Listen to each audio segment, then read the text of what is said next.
ঘূর্ণিঝড় মন্থার প্রভাবে মালদায় ধান চাষে ব্যাপক ক্ষতিপূরণের দাবিতে চাষিদের আর্তি।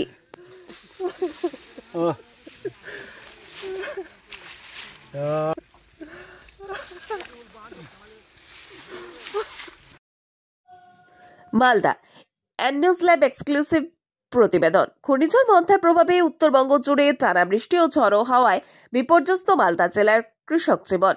গত 48 ঘন্টার দুর্যোগে মালদার হরিশ্চন্দ্রপুর, চাঁচল, শামসি ও রতুয়া সহ একাধিক ব্লকে হাজার হাজার বিঘা জমির ধান নষ্ট হয়ে গেছে। ফলে ঋণ নিয়ে চাষ করা কৃষকদের এখনও কার্যত মাথায় হাত। কৃষি নির্ভর এই জেলায় অনেক পরিবারই সারা বছরে আয় নির্ভর করে ধান চাষের উপর। স্থানীয় সূত্রে জানা গিয়েছে, হরিশ্চন্দ্রপুরের ভিঙ্গাল গ্রাম পঞ্চায়েতের কলা নজিরপুর এলাকায় ক্ষতির পরিমাণ সবচেয়ে বেশি। মাঠে গিয়ে দেখা যায় পাকা ধানের গোছা জলে ডুবে রয়েছে। অনেক ক্ষেত্রেই ধান গাছ সম্পূর্ণ পচে গেছে। একজন ক্ষতিগ্রস্ত চাষি জানান, সুদের টাকা নিয়ে চাষ করেছিলাম, ভাবছিলাম নতুন ধান ঘরে তুলব, এবার সব শেষ। সরকার যদি সাহায্য না করে তাহলে আমাদের বাঁচার উপায় নেই। জেলার বিভিন্ন প্রান্তে কৃষকরাও একই সুরে দাবি জানিয়েছেন, রাজ্য সরকার যেন দ্রুত ক্ষয়ক্ষতির মূল্যায়ন করে ক্ষতিপূরণের ব্যবস্থা নেয়। এদিকে প্রশাসনিক সূত্র জানা গেছে, জেলা কৃষি দপ্তর ইতিমধ্যে ক্ষয়ক্ষতির প্রাথমিক রিপোর্ট তৈরির কাজ শুরু করেছে। তবে এখনো পর্যন্ত রাজ্য সরকারের পক্ষ থেকে কোনো আনুষ্ঠানিক ঘোষণা হয়নি। চাষিদের আশঙ্কা, যদি দ্রুত সহায়তা না মেলে তাহলে ধান চাষের সঙ্গে সঙ্গে তাদের জীবিকাও বিপন্ন হয়ে পড়বে। গোটা এলাকার ধান কি গোটা এলাকায় প্রায় বেশি লোকই ভাগী হয়েছে। যাদের ধান একটু ফুটে গেছে সবারই এরকম হয়ে গেছে, কেউ বাকি নেই। কত বিঘা এইভাবে ধান ছিল আপনার এখানে? আমার তো নিজস্ব ছিল 4 বিঘা ধান, আরো সবাই কারো 4 বিঘা, কারো 5 বিঘা, কারো 3 বিঘা, কারো 2 বিঘা আছে। সবারই কম বেশি ক্ষতি হয়েছে, কারো ধান ভালো নেই। জলের উপরে, ধানের উপরে জল থাকলে আর ধান হবে? কিছু কি করে হবে? কিছুতেই হবে না। ধান চাষ করতে গিয়ে আমাদের অনেক টাকা ঋণ হয়ে গেছে। লোন নিয়ে তারপরে ধান চাষ করেছিলাম। 4 বিঘা ধান করেছিলাম। ধানটা ধারের সারবালা এখনো টাকা পাবে, আরো না হালবালা টাকা পাবে, সব ধার করে দাঁড়িয়ে করা হয়েছে, ঋণ নিয়ে করা হয়েছিল লোনের উপর। কি করে টাকা আমরা শোধ করবো? আমরা চাইছি সরকার যেন আমাদের পাশে দাঁড়ায়। সরকার যদি আমাদের পাশে না দেয় তাহলে আমাদের কিছু করার নেই। আমাদের আত্মহত্যা ছাড়া আর কোনো পথ নেই। আত্মহত্যা করতে হবে, কারণ আমরা তো ধানই হবে না। এই ধান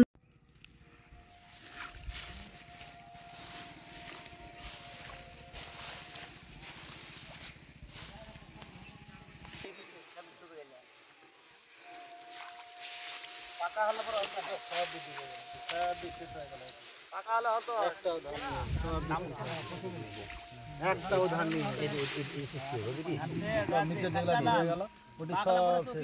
কাঁচা ধান যে এটা গোটা ঝাড় দিতে দিয়েছে, পাকা হলেও কিছু হতো। কাঁচা ধান কি আছে? সব ভিজা আছে, ধান এলা সব ভিজা আছে। ধানের জন্য সব মিশে পড়ে গেল, বলে ডুবে গেল।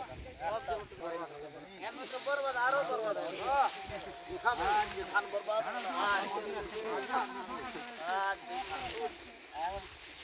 কত বাজে হাইরে যা লম্বা হাইরে সব ধান হয় কি বিঘার বিঘা পলট ধান চাই। এইখানে জলটা বেশি, এই জলটা বেশি জল বেশি, এই জল বেশি খতম আকারে, খতম খতম আকারে। কাঁচা কাঁচা ধান ডুবে যা, এলা ধান কি হবে? কাঁচা ধান হবে? একটা ধান হবে না, সব ধান দে শেষ।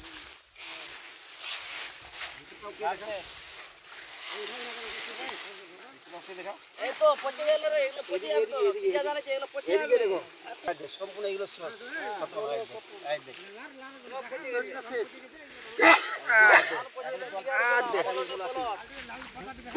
এই ধান সব বাদ দে, পচে গেছে।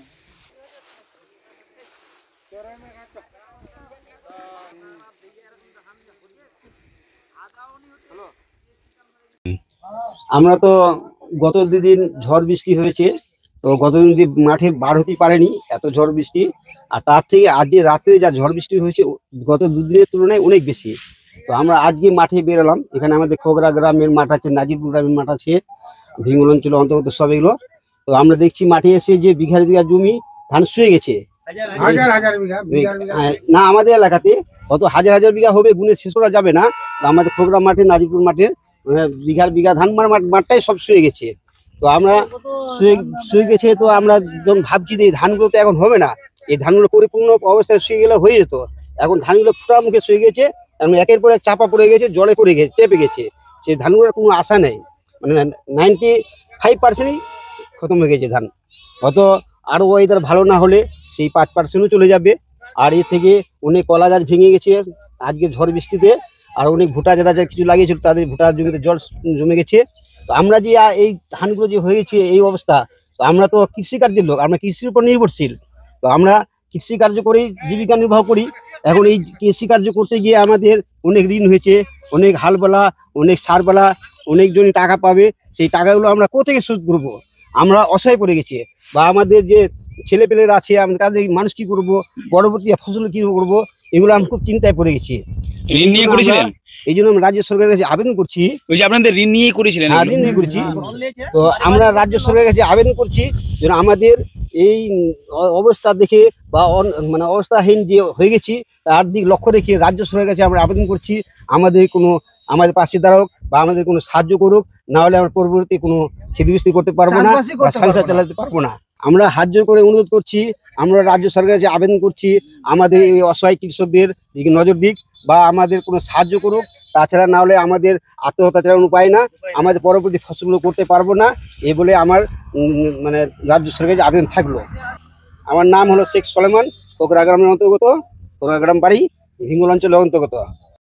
গত রাত্রে যে মন্থার প্রভাব, রাত্রেবেলা প্রচুর হাওয়া এবং বৃষ্টির সাথে সাথে খুব আমাদের এখানে ক্ষতি হয়ে গেছে।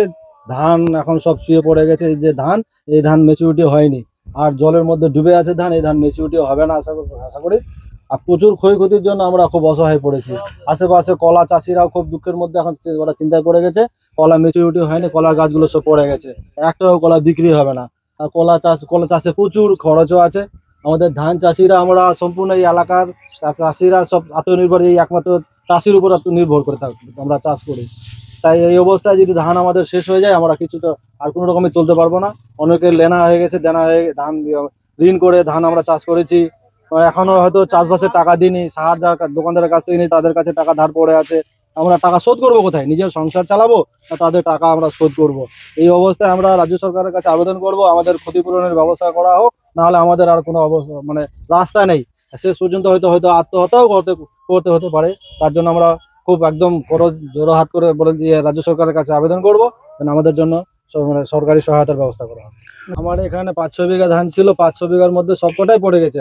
এখনো ওয়েদার ভালো হয়নি, রাতের বেলা কি যে হবে বলা যায় না। যেটুকু আছে সেটুকু হয়তো শেষ হয়ে যেতে পারে। আমরা এখন সম্পূর্ণ একদম বলতে মাইনাস পয়েন্টে এসে এত দাঁড়িয়ে গেছি। এমন ওদের বলা যে বৃষ্টি হয়েছে একদিক থেকে তো একদম ধান ফেলতে চলে গেছে, ধান যে বাঁচবে সেরকম কোনো অবস্থা নাই। তো মানে ধরতে গেলে 90-95% সবারই ধান শেষ হয়ে গেছে। হাজার হাজার বিঘা ধান, মানে গুনতি করে শেষ করা যাবে না, পুরো মাঠটাই তো শেষ।